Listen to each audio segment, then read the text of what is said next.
이 논문은 만성 뇌졸중 환자분들한테 6분 걷기 검사를 반복적으로 적용했을 때 어떠한 효과가 있는지를 탐구하는 논문입니다. 대개 6분 걷기 검사라고 하는 것은 임상 현장, 병원 현장에서 루틴하게 보편적으로 쓰는 평가 도구이기 때문에 상대적으로 긴 시간 동안 검사를 하게 되는 걷기 검사를 하게 되는 6분 걷기 검사가 뇌졸중 환자분들한테 긍정적인 영향을 미칠 수 있을 거라고 하는 생각에서부터 시작한 논문입니다. 2019년도에 발행된 논문으로 볼 수 있습니다. 대개 6분 걷기 검사는 다른 검사 도구에 비해 상대적으로 긴 시간 동안 계속 걷는 검사입니다. 그래서 주로 보행, 지구력, 지구력을 평가하기 위해서 보행 거리를 측정해서 어떤 보행 지구력이 어느 정도 되는지를 검사하는 방법으로 볼 수가 있습니다. 그리고 피드백이라고 하는 거는 대개 우리 물리치료사들이 임상 현장에서 많이 사용되고 있는 치료 메커니즘 중에 하나입니다. 어떤 수행에 대한 그 진행 정도를 피드백으로 줄 수도 있고 수행 결과에 대한 것들을 피드백으로 줄 수도 있는데 그런 경우를 결과 지식이라고 해서 knowledge of result 약자로 KR로 많이 사용하게 됩니다. 이런 피드백 메커니즘은 어떤 수행 정도를 좋게 만들거나 아니면 학습 효과를 증진시키는 그런 좋은 효과가 있습니다.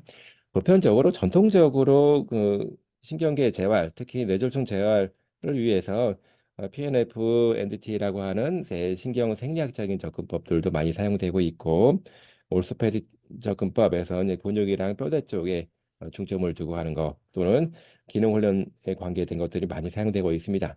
그리고 최근에는 그 에비던스 베이스드 프랙티스에서 EBP에 근거해서 과제 지향 접근법에 대한 것들을 많이 임상 현장에서 적용되고 있는데 6분 걷기 검사라고 하는 거는 실제로 보행에 대한 그 해당 과제를 직접 연습하는 거기 때문에 우리가 생각하는 과제 지향 접근법에도 어느 정도 맞을 수가 있다라고 생각하고 있습니다.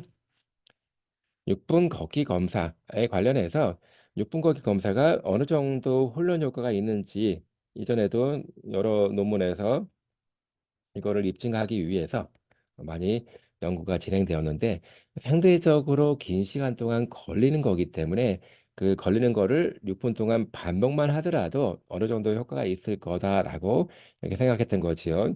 그렇지만 리우라고 하는 사람이 연구에서는 훈련 효과는 없다. 단순하게 이제 반복했을 때 첫 번째보다 두 번째 반복했을 때 더 좋아지는 그런 효과는 나타나지 않았다라고 이렇게 보고를 하고 있는 반면에 어, 심이라고 하는 사람은 그렇다라고 하면 훈련 효과를 좀 더 나타나게 하기 위해서 여기다가 6분 걷기 검사에다가 이제 피드백 어느 정도 피드백을 주는 것이 좋은지를 같이 결부해서 연구를 했습니다. 이런 것들은 일회성 효과를 본 거라서 어느 장기적인 효과에 대한 것들을 검증하는 거는 상당히 어렵다라고 볼 수 있고 이에 따라서 이 연구에서는 어떤 6분 걷기 검사를 과거 선행 연구에 근거를 해서 어떻게 하면 좋은 방향으로 나갈 수 있게 했을지를 고민을 하면서 이제 피드백, 특히 즉시 피드백을 첨부를 해서 6분 걷기 검사를 계속 반복 측정했을 때 그 효과를 탐구한 그런 논문이 되겠습니다. 연구 방법에서는 일단 이 연구가 6분 걷기 검사를 반복적으로 적용하는 거기 때문에 환자분들이 독립적으로 지팡이를 짚고 걷던 그러지 않든 간에 독립적으로 6분 동안 걸을 수가 있어야 되고 뇌졸중 이외에 다른 문제, 다른 뭐 신경학적인 문제라든가 정형외과적인 거, 심호흡계적인 거 또는 인지적인 문제가 없는 사람들을 대상으로 했습니다. 전체 대상자들을 보행 속도에 따라서 두 그룹으로 나눴습니다. 자, 그룹 1은 일단 0.8m per sec의 보행 속도가 넘는 사람들. 그리고 그룹 2는 0.8m per sec가 안 되는 사람들로 나눴습니다. 다시 말해서 그룹 1은 상대적으로 좀 빠르게 걸을 수 있는 그룹이었고, 그룹 2는 상대적으로 이제 늦게 걷는 그룹으로 볼 수가 있었습니다. 최초 연구 대상자로 이렇게 고려했던 사람들은 64명 정도가 됐는데 이 중에서 대상자 선정 조건에 맞았던 사람들, 맞지 않았던 사람들을 31명 제외하고 33명의 대상자를 가지고 두 이제 그룹으로 보행 속도에 따라서 두 그룹 나누어서 진행을 했습니다. 그래서 그룹 1, 좀 빨리 걸을 수 있는 사람들은 되게 처음에 16명이었고, 그룹 2, 상대적으로 좀 느리게 걸었던 사람들은 17명으로 시작해서 각각의 4주 정도 만에 그룹 1에서는 5명, 그룹 2에서는 이제 3명 정도가 퇴원해서 최종적으로 이렇게 그룹 1 11명과 그룹 2 14명의 최종 분석에 활용되었습니다. 여기서는 크게 두 가지 평가 도구를 사용했습니다. 10분 걷기 검사, 10m 웍 테스트는 보행 속도, 다시 말해서 이제 보행 기능을 대표적으로 측정할 때 보행 속도를 많이 측정이 되는데 대개 10m 웍 테스트를 가지고 합니다. 두 번째는 6분 보행 검사, 6분 웍 테스트에서 이거는 보행 거리를 측정하는 것으로 이렇게 삼았습니다.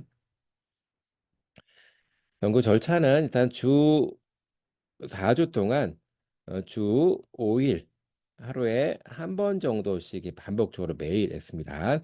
그리고 이거를 전체적으로 계산해 보니까 20회 정도에 측정한 것이 됩니다.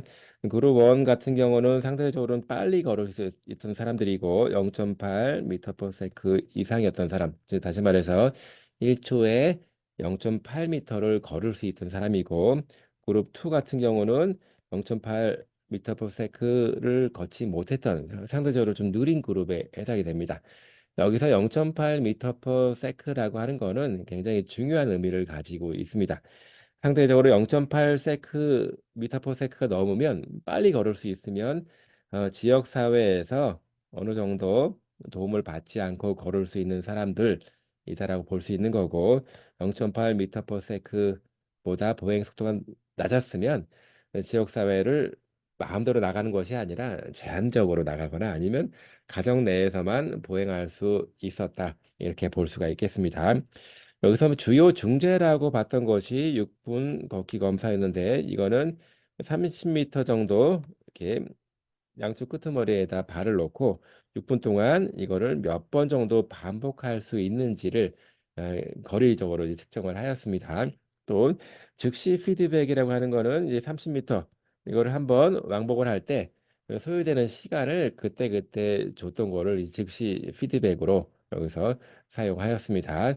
그래서 두 군 간의 어떤 군내 비교, 프리 테스트와 포스트 테스트, 그리고 공간 차이값에 대한 비교는 T검정을 통해서 시행을 하였습니다. 어, 그룹 1, 그룹 2, 이제 그룹 1은 빠르게 보행할 수 있는 그룹이고, 그룹 2는 상대적으로 느리게 보행하는 그룹이라고 볼 수 있겠습니다. 두 그룹 간의 성별과 나이, 그리고 뇌졸중 형태, 마비 측 또는 온셋 타임, 뇌졸중 병력 기간, 그리고 보행 보조 도구, 지팡이를 사용하는 것 등등 관련된 그 항목들에서는 공간의 차이가 없는 것으로 나타났습니다. 중요하게 그룹 1이든 그룹 2든 간에 프리테스트, 포스테스트 4주 전과 후를 비교했을 때 모두 유의하게 차이가 있는 것으로 나타났습니다. 그리고 그룹 1과 그룹 2를 다 합친 전체 25명 정도에 대한 그 데이터를 비교해 봐서도 프리 포스트 전과 후 값은 모두 차이가 없는 걸로 나타났습니다. 더욱이 여기 뒤에 있는 t 값이라고 하는 거는 그룹 1의 전과 후의 차이, 그리고 그룹 2의 전과 후의 차이, 각각의 각 그룹에서의 차이값에 대한 비교를 나타냅니다. 다시 말해서 각 그룹 1과 그룹 2의 어느 정도 좋아졌는지 그 향상된 정도를 비교를 해보니까 느린 그룹보다는 빠른 그룹 1에서 훨씬 더 많이 향상이 된 걸로 나타났습니다.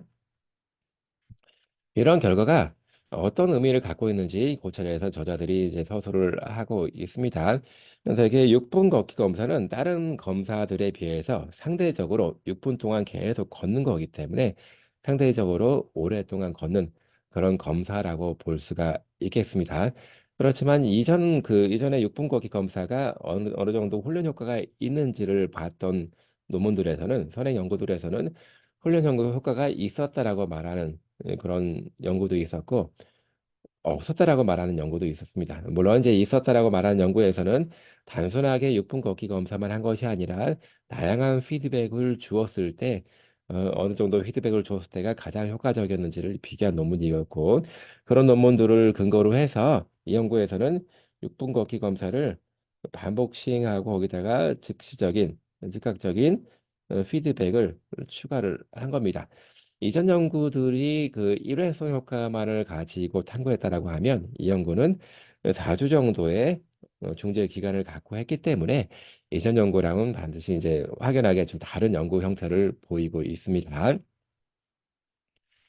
자, 6분 걷기 검사는 제 리우라고 하는 사람은 단순하게 처음과 두 번째 시도를 했을 때 6분 걷기 검사 결과에는 어떤 차이가 없었다. 다시 말해서 반복한 거에 대한 연습 효과는 없었다라고 이렇게 얘기를 많이 했고 또 그 심이라고 하는 사람이 한 연구에서는 여기서는 이제 그러면 이제 육분고기 검사는 분명히 상대적으로 오랜 기간 연습하는 거기 때문에 어떤 긍정적 효과를 보일 수 있는 여지가 있는데 그 여지를 좀 크게 확대하기 위해서 피드백이라고 하는 거를 굉장히 많이 도입을 했습니다. 다시 말해서 통합 피드백 또는 즉시 피드백. 이 연구에서는 즉시 피드백에서 육분고기 검사를 하기 위해서는 이제 30m 이 거리를 계속 6분 동안 몇 번 반복하는지를 측정하는 겁니다. 그래서 심이라고 하는 사람 연구에서는 이제 여러 번 했을 때 결과 지식을 준 거랑 또는 한 번 정도 통과했을 때 결과 지식을 준 거랑 이 비교를 해보니까 한 번 정도를 통과했을 때 결과 지식을 제공했던 그런 경우에 가장 효과적으로 나타났다라고 이게 보고를 하고 있었기 때문에 이 연구에서는 그런 그 방법들을 사용을 해서 한 번 정도 했을 때 시간이 얼만큼 걸렸는지에 대한 거를 피드백으로 제공한 것입니다. 그래서 이렇게 통합적인 것보다는 이제 즉시적으로 피드백을 제공했을 때 효과가 있었다라고 이렇게 이 연구에서는 설명을 하고 있습니다. 대개 이제 뇌졸중 환자분들을 대상으로 한 연구는 이렇게 그닥 많지는 않았지만 정상적인 노인을 대상으로 한 연구는 몇 가지가 있었습니다. 이런 연구, 이런 선행 연구들에서는 이제 노인을 대상으로 해보니까 어느 정도 지구력 증진에 도움이 돼서 어떤 효과적인 측면이 있었다라고 보고 있고 이 연구에서도 이제 피드백을 같이 추가를 해서 이제 4주 정도를 계속 연구를 해보니까 적용을 해보니까 어느 정도 긍정적인 효과가 있는 걸로 나타났습니다. 그런데 이제 이제 빠른 그룹이든 느린 그룹이든 전체적인 거 다 합쳤을 때 다 효과적으로 나타났지만 특히 빠른 그룹, 빨리 보행했던 그룹 1에서 좀 더 큰 효과가 있는 걸로 나타났습니다. 이게 그 지역사회 보행이 가능한 정도의 속도를 가지고 있었던 그룹에서는 미니멀 딕테터블 체인지 다시 말해서 이 정도는 변화가 있어야지만 그래도 변화가 있다라고 말할 수 있겠다. 그래서 최소 검출 변화값 이걸 충족을 했고요. 또는 미니멈 클리니컬리 임포턴트 디퍼런스에서 MCID라고 약자를 많이 쓰는데 최소 임상적으로 이 정도는 좋아져야지만 임상적으로 의미가 있겠다 하는 그런 충족값도 충족한 걸로 나타났습니다. 빠른 그룹, 느린 그룹 그렇다면 왜 빠른 그룹에서 조금 더 많은 효과가 있었는지를 살펴보니까 빠른 그룹은 대개 혼자서도 지역사회 보행을 할 수 있을 정도의 이제 워킹 스킬, 보행 스킬을 갖고 있었던 반면에 느린 그룹은 대개 이제 6분 걷기 검사가 이게 30m 정도를 발을 걸어놓고 여기를 느리게 반복하는 건데 6분 정도를 반복하기 위해서는 이렇게 직선 경로를 보행할 수 있는 능력 그리고 돌아서 다시 180도를 돌아서 갈 수 있는 능력도 있어야 됩니다. 사실은 근데 직선을 걷는 것보다는 이제 회전 능력이 사실은 어려운 부분이라서 느리게 걷는 사람들이 그런 회전하는 거에서 좀 많이 불편하지 않았나 이렇게 생각이 들기도 하고 또는 6분 동안을 계속 걸어야 되기 때문에 심폐지구력이 굉장히 중요합니다. 또 심폐지구력은 보행 속도와도 밀접한 관련이 있습니다. 다시 말해서 빠른 그룹은 느린 그룹에 비해서 심폐지구력이 좀 상대적으로 좀 높았다라고 하는 것이 있었고 느린 그룹은 상대적으로 심폐지구력이 떨어졌기 때문에 6분 동안 계속 걷는 그런 보행 거리 측면에서 상당히 불리하지 않았나 이렇게 생각을 하고 있습니다. 자, 그래서 이렇게 이제 긍정적인 효과를 보였음에도 불구하고 6분 걷기 검사를 반복해서 했을 때 긍정 효과를 보였음에도 불구하고 일단은 그 대상자 수가 많지 않았다라고 하는 거, 샘플 사이즈에 대한 이제 제한점이 있고 또 4주 정도만 이제 팔로우업을 했기 때문에 장기 팔로우업에 대한 그 어떤 뭐 그 확실한 결과를 설명하기는 어려운 걸로 이렇게 나타내고 있습니다. 또 여기서는 10분 보행 검사와 같이 보행 속도라든가 6분 보행 검사와 같이 거리, 임상적인 평가 도구를 사용했기 때문에 정량적으로 잴 수 있는 이제 키네매틱한 데이터를 쓰지 않았다고 하는 거는 이제 조금 제한점으로 볼 수가 있습니다. 그래서 이 연구의 결론은 6분 보행 검사를 반복적으로 하는 것이 보행 기능을 좋게 만드는 데 도움이 될 수 있겠다라고 이렇게 설명하고 있습니다. 단지 여기다가 즉시 피드백. 다시 말해서 이제 보행을 그냥 6분 거리 검사를 계속 하는 것이 아니라 하면서 중간중간에 30분도를 이렇게 구간 이렇게 걸렸던 시간을 미리 얘기해 주면 보행 피드백을 주지 않은 것보다는 더 긍정적인 효과가 있겠다라고 보고 있는 겁니다. 다시 말해서 6분간 검사가 상대적으로 장시간 동안 걷는 검사이기 때문에 뇌졸중 재활에서 어느 정도 이제 보행 기능을 좋게 만드는데 긍정적인 효과가 있다라고 보여집니다. 그리고 이제 6분 걷기 검사를 할 때 이제 같이 즉시 피드백, 이미디에이트 피드백을 주게 되면 더 나은 효과가 있겠다라고 이렇게 설명을 하고 있습니다. 그래서 어느 정도 뇌졸중 재활에 관련해서 간편하게 어, 좋아요. 그 보행 능력을 좋게 만드는데 쓸 수 있는 하나의 방법을 연구한 좋은 논문이라고 생각이 됩니다.